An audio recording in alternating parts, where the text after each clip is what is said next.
Okay, good morning. This is Richard Hsu, host of Hsu Untied. This morning, I'm very pleased and thrilled to have with me as my guest Andy Bradley, who's a partner at Gunderson. Andy, welcome to the program. Thank you, Richard. It's great to be with you today. So now, Andy, I know this is probably a little unusual, but I actually invited you to this program to talk about something which I'm guessing you rarely get asked about, but maybe I'm wrong. And that is about the infamous, or maybe famous, Leland Stanford Junior University marching band, which I'd heard about as a kid. But why don't you start, for those of you who don't know about this crazy band, how would you describe it? Oh, I mean, organized chaos would be wrong because it would imply organization, you know? I came out to the Bay Area in 1995 Okay. and, came out from central Nebraska and just, I didn't know.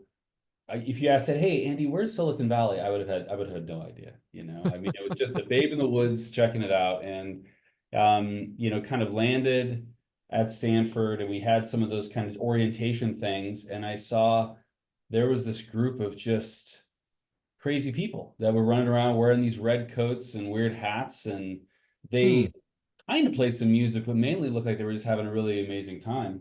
So I said, "Hey, I've got to get involved in that." So I, started to spend time with the band. I tried out to be tree.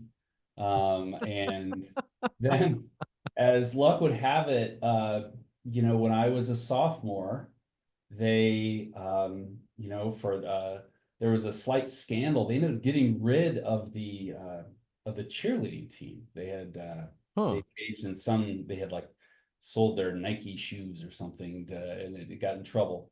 And so they said, "Well, Andy, we have this big Stanford flag. We don't have anybody to run around with it. Will you run around with it at games?"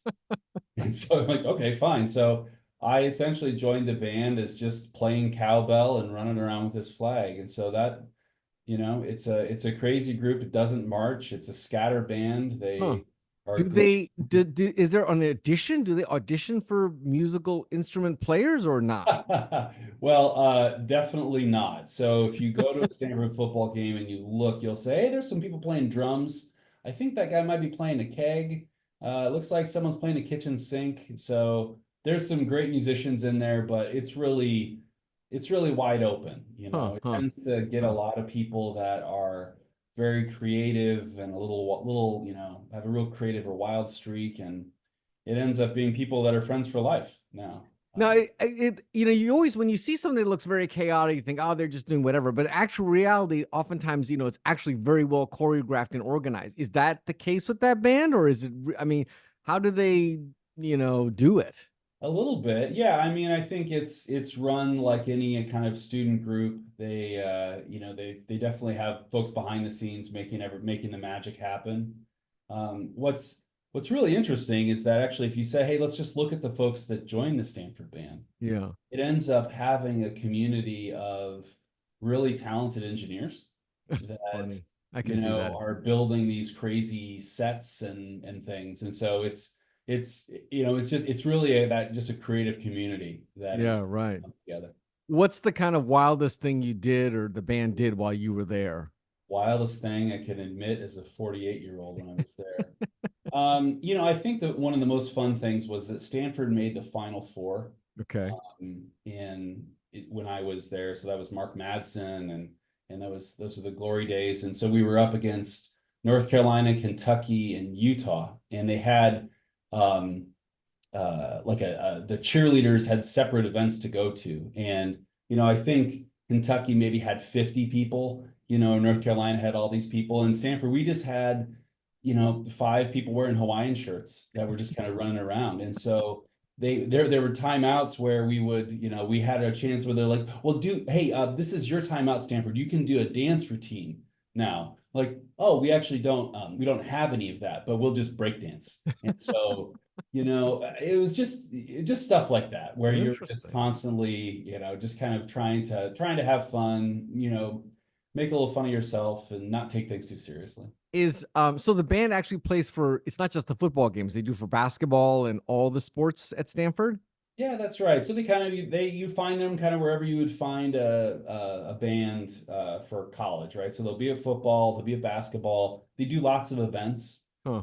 So a group will have them come and play a charity event or something like that because they're quite a visual, Yeah, kind of tapestry spectacle. to Yeah, see. yeah. So they're a lot Now, of fun. is this something where there's actually more people that want to join than are available, or it's like they really are desperately trying to get more people to join the thing? I can imagine it being either scenario. Well, it's, school is starting right now. And so right now freshmen are seeing this and it kind of,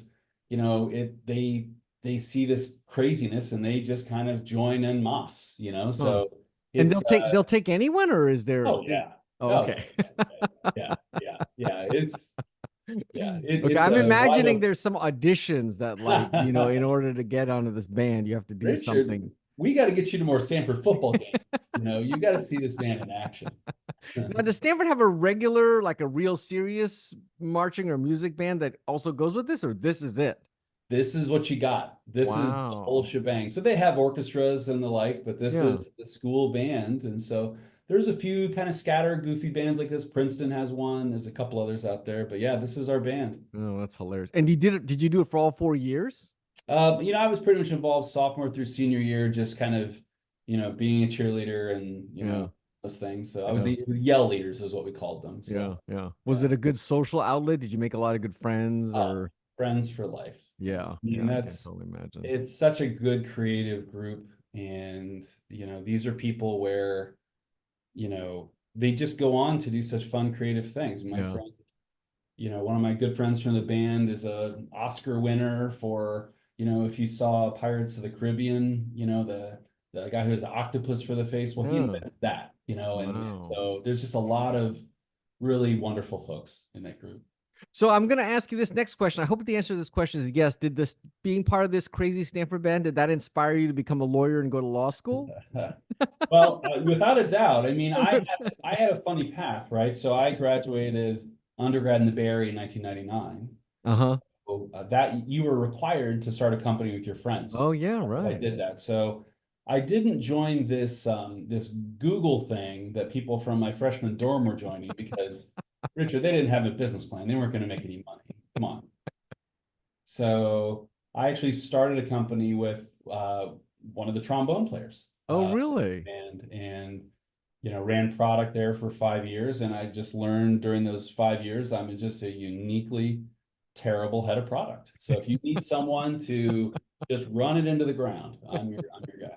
Oh, interesting. So you were actually a real entrepreneur then before even venturing to be a lawyer. That's right. But you have to put yourself in that spot in 1999. I Yeah, mean, of it really course. was, I just remember think it. of the terminology we're using. Like, hey, what do you know about the information superhighway? I mean, it was truly like, hey, can you identify a computer? Can you turn it on? No, it was great. I learned a ton, I got a chance to see, just a lot of these things get started. We already talked about, my then girlfriend, now spouse being one of the, Yeah. first employees of VMware. I mean, my friends went on to be the CEO of YouTube and Yeah, inventor right. of, Google AdWords and stuff like that. And so I really got this in my blood, but I Hmm. figured out 5 years in, I'm like, hey, this is not, this isn't the role for me. Yeah, yeah, yeah. You know? Well, if that company had been successful, I guess we'd be having a very different conversation today.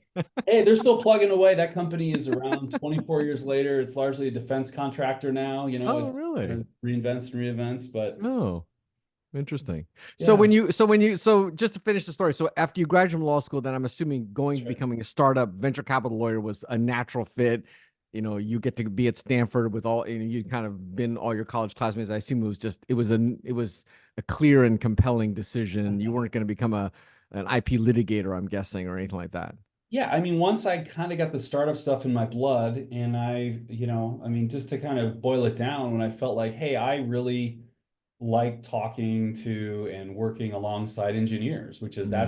that Yeah. is the crew of the Stanford band, right? Yeah. Yeah. Totally. Like taking people that are very creative and helping them figure out kind of, hey, how can I help you find the right path? Yeah, yeah. Well, in your successful career now at Gunderson, I'm sure you had plenty of opportunities to join other startups. Why didn't you do that? I mean, I'm sure you've had tons of great companies that said, Yeah. "Andy, jump on board as our first lawyer," or maybe even not a lawyer, something else. Yeah, it's such a joy. I mean, I think one of the fun things about being a lawyer in a firm is that you get a chance to just really enjoy all these companies, right? Yeah, yeah. So I actively work with a handful of companies on almost a daily basis, a couple dozen more on a very regular basis, and then there's even more than that are episodic and the like. But it's really just this feeling of touching a lot of lives Nice. that is so much fun. So yeah, there are a few where you meet them and you're like, oh, well, I wonder what that would be like. But I've really enjoyed the buffet, if you Yeah, will. yeah, yeah. So you'll never join a company again? Like you never, is that a possibility? Never's a long time, Bob Gunderson and Scott Detmer taught me not to use that word, but I love doing this. It's fun. We have a fun business, it's a great firm, and it's fun to run a firm, with your partners where everyone's really has such kind of common focus in Yeah, terms of what yeah, they're getting after. So I'm yeah, really enjoying it. yeah. Well, Andy, this has been a fascinating conversation. I've always wanted to talk to somebody who joined this crazy band. I don't know if I'll ever have someone like this again, so I really appreciate your taking the time. Absolutely. It's my pleasure. This is Richard Hsu and Andy Bradley. Thanks.